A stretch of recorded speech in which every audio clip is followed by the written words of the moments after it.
नमस्कार दोस्तों, स्वागत है आपका एंटीबायोटिक में। एंटीबायोटिक जीके वाली वेब सीरीज जो गागर में सागर सिद्ध हो रही है आपके लिए और आपका प्यार प्रेम लग रहा है, इसके लिए बहुत बहुत आभार व्यक्त करता हूं।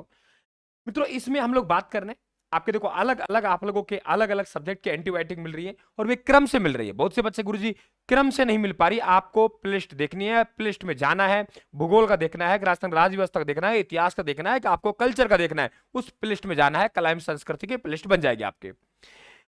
पहला सवाल हमारा, राजस्थान में प्रजामंडल आंदोलन क्या थे, उसकी मैं इस पूरी डिटेल से बात करने वाला हूं। देखिए, आपके ये जो अखिल भारतीय राष्ट्रीय कांग्रेस है, ये आप लोगों को, मैंने भारत दो प्रकार का था, आपको ये समझना पड़ेगा। एक भारत वे था जिसे हम ब्रिटिश भारत कहते थे। भारत दो प्रकार का था।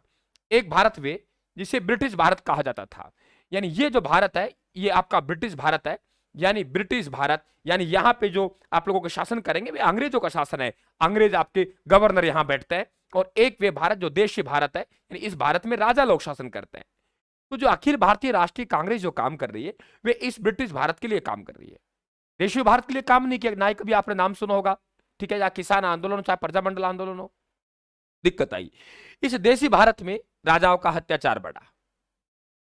आपके जो खिराज वगैरह टैक्स वगैरह है, ये देना तय हुआ अंग्रेजों को, राजा लोग लेते थे। वे अत्याचार आर्थिक हो चाहे सामाजिक हो चाहे धार्मिक हो, वे जनता को झेलना पड़ रहा है। जनता ने सोचा ऐसे करते हैं, हम अपना भी कोई संगठन खड़ा करें, और अपना संगठन खड़ा करेंगे तो अपनी बात को रख पाएंगे, हम लोग अपनी बात को सरकार तक पहुंचा पाएंगे। तो इसके लिए इन्होंने राजनीतिक संस्थाओं का गठन करना शुरू कर दिया। सामाजिक कहें, राजनीतिक कहें, जो भी आप लोग कहें। राजस्थान सेवा संघ का नाम पहले आता है, उससे पहले राजस्थान राजपूताना मध्य भारत सभा का नाम आता है। राजपूताना मध्य भारत का सभा का मतलब राजपूताना अकेला यही नहीं, आपके राजपूताना जो भी इलाके आपके मध्य भारत में आता है, उसको एक सभा हुई। गठन इसका 1918 कहां हुआ? दिल्ली में हुआ। 1918 में दिल्ली में हुआ। संस्थापक इसके थे विजय सिंह पथिक का नाम सुना आपने, गणेश शंकर विद्यार्थी का नाम सुना है, जमनालाल बजाज का चांदवाल, आप लोगों को बात करें शारदा, ये इसके क्या है? संस्थापक है, आदि लोग। तो राजपूताना मध्य भारत सभा की स्थापना कहां हुई? दिल्ली में 1918 में। हाँ, इसका राजस्थान में एक वार्षिक अधिवेशन हुआ है, और भी अधिवेशन 1920 में जमनालाल बजाज की अध्यक्षता में अजमेर में हुआ। आपसे पूछे राजपूताना मध्य भारत सभा का अधिवेशन राजस्थान में, तो हम लोगों के अजमेर में कब हुआ? 1920 में। और किसकी अध्यक्षता में हुआ? जमनालाल बजाज में। हम बात करें गठन की, तो गठन कहां हुआ? 1918 दिल्ली में हुआ। विजय सिंह पथिक, गणेश शंकर विद्यार्थी, जमनालाल बजाज, चांदवल, चांदकरण, शारदा। क्या उद्देश्य था? आप कहेंगे सर इसका उद्देश्य क्या है? उद्देश्य यह है कि राजस्थान की देशी रियासतों में उत्तरदायी शासन की स्थापना हो। वेरी इंपॉर्टेंट क्वेश्चन, कि उत्तरदायी शासन की स्थापना राजस्थान सेवा संघ का उद्देश्य नहीं रहा है, कि जो ये देशी भारत है, देशी भारत की जो रियासतें हैं, राजा लोग हैं, वे शासन यहां कर रहे हैं, तो उनका अपना एक उत्तरदायित्व होना चाहिए। इसे बोलते हैं जनतांत्रिक शासन व्यवस्था, कि जनता के प्रतिनिधि इसमें जाने चाहिए राजा की कार्यकारिणी में। माना कि एक आप लोगों के जैसे अलवर की बात करें, एक नीम राणा से, एक भैरोड से, एक राजगढ़ से, अपने अपनी जनता ने अपने अपने प्रतिनिधि यहां भेज दिए, उसे कहते हैं जनतांत्रिक शासन, जनता का शासन। तो जनतांत्रिक शासन या हम लोग कहें उत्तरदायी शासन की व्यवस्था, कि आज जैसे लोकसभा है, आपके मंत्री परिषद है, मंत्रिमंडल है, तो मंत्री आपके सामूहिक रूप से उत्तरदायी किन के प्रति होते हैं? लोकसभा के प्रति होती है। वैसे उत्तरदायी मतलब जनता के प्रति उत्तरदायी शासन की हम लोग क्या कर रहे हैं? मांग कर रहे हैं। ये राजपूताना मध्य भारत सभा का उद्देश्य है। आजकल ये संस्था देख के आप डायरेक्टली उद्देश्य पूछ रहा है, कौन सी संस्था का क्या उद्देश्य रहा है, तो ये सवाल अच्छा बनेगा। तो बात खत्म हुई। 1918 दिल्ली में संस्थापक हो गए, अधिवेशन 1920 में जमनालाल बजाज की अध्यक्षता में अजमेर में, और उद्देश्य राजस्थान की देशी रियासत में उत्तरदायी शासन की स्थापना करना। अब बात करते हैं राजस्थान सेवा संघ। राजस्थान सेवा संघ का गठन 1919 में हुआ, और सबसे इंपॉर्टेंट बात है वर्धा में हुआ। आपकी सर वर्धा क्यों है? बार बार हमें वर्धा पढ़ने को मिलता है। मित्रों, राजस्थान का भामाशाह किसे कहते हैं? हम सेठ जमनालाल बजाज को कहते हैं।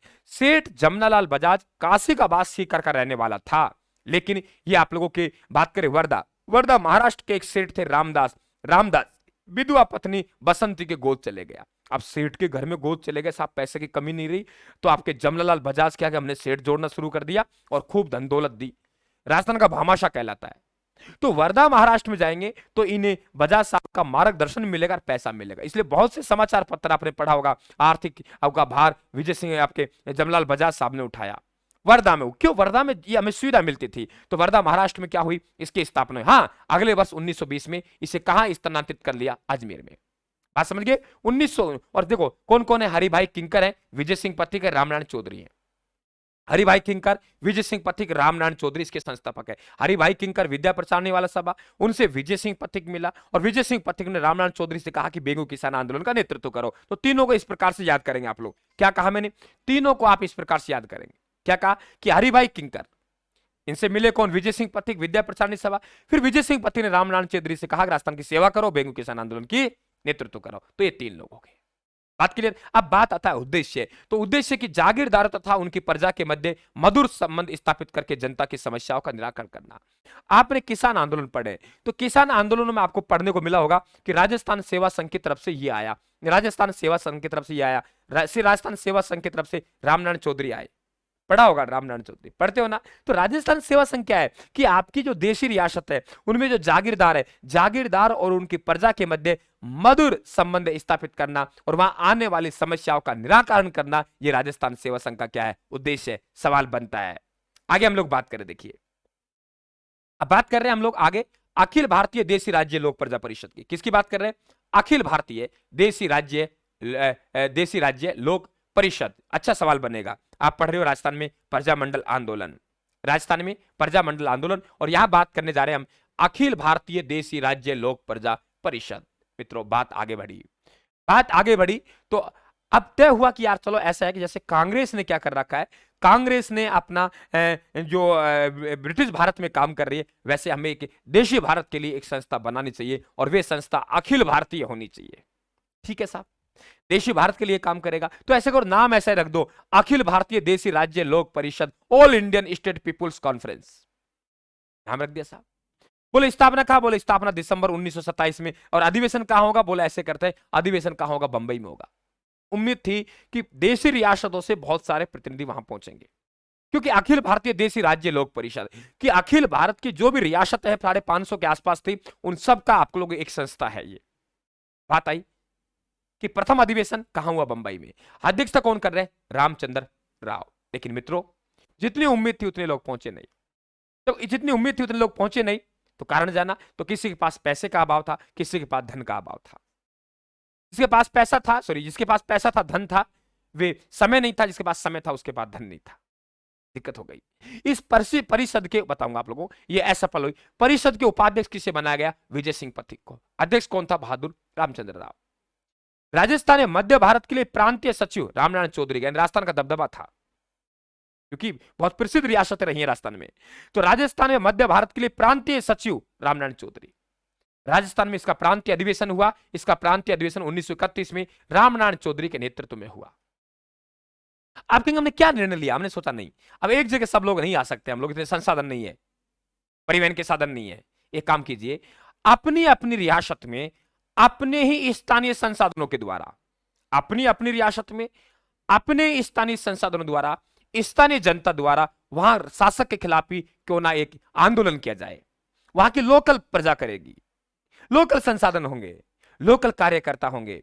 अब प्रजा के द्वारा जो आंदोलन किए गए, इतिहास में उसे प्रजामंडल आंदोलन कहते हैं, और जिन संस्थाओं के बैनर नीचे किया गया उसे हम लोग प्रजामंडल संस्था कहते हैं, प्रजा परिषद संस्था कहते हैं। मेरे हिसाब से समझ में आ गया होगा प्रजामंडल आंदोलन क्या है। तो क्या कहा? जनता ने अपने अपने राज्यों में अपने ही साधन और विचारधारा से आंदोलन चलाने का निश्चय किया। 1938 में कांग्रेस का हरिपुरा अधिवेशन देशी रियासतों में राजनीतिक संगठन बनाने की छूट भी दे दी कि बनाइए आप लोग, कांग्रेस कोई रोड़ा नहीं डालेगी। तो उस लक्ष्य को, यानी उत्तरदायी शासन के लक्ष्य को प्राप्त करने के लिए, जनतांत्रिक शासन को लक्ष्य को प्राप्त करने के लिए जो रियासतों में जो आंदोलन चले उन्हें प्रजामंडल आंदोलन कहते हैं। उनके लिए संस्था बनी, उन्हें प्रजामंडल संस्था या प्रजा परिषद कहते हैं। और अब हम लोग बात करेंगे वही प्रजामंडल आंदोलन। अब बताइए कहां दिक्कत है? आपके बिल्कुल आपके समझ में आया कि नहीं आया?